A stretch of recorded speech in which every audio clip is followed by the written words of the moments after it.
Right, but I have to say in 2008, I don't know how many of you remember, no one was funding any companies. The economy was Recession. going down the tubes. Banks were collapsing.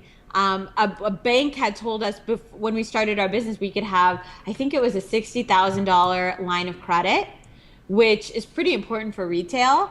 And we didn't need it at the time because we weren't selling very much product. But when our business grew and we needed it, they took it away because they said, they were unable to offer that now because the Really? economy was in such a shady place and, credit terms were changing and it had nothing to do with you. Although I have to say, at first I kind of took it personally. But when I started talking to other entrepreneurs, I'd realized this had become something that was across the board. So now what do I do? I sort of have a proof of concept, meaning my business is making some money. I'm selling some stuff. I have moms who love me and they're sort of fueling my growth. How am I going to sustain this growth, you know? So I got a little worried because we couldn't find financing, but we just kept it really lean and mean. We What are ended up the costs like? Can you give us an idea of like the startup costs? You mentioned how you bartered a little bit, but you Yeah. know, Well, I can definitely get into that a little bit more because now there are a lot more ways where, somebody could just start a website for very cheap and you wouldn't have to even worry about finding someone and bartering. yeah.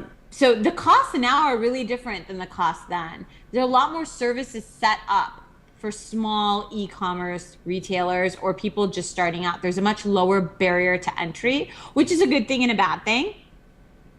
But there's some basic costs. You have shipping, you have the cost of the goods, you have let's call it admin, because you're gonna have some customer service, you're gonna have things like that. I mean, if you have an office, you have that.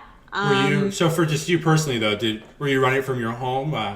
Did I you hire was customer? running I was running from we were running it from our home and we were packing our own boxes and it got to a point where we had pallets coming to our rental place and we almost got kicked out and Were you living in a condo at that point, or? yeah, I mean, it was someone we were renting it, but yeah, it was essentially like a condo.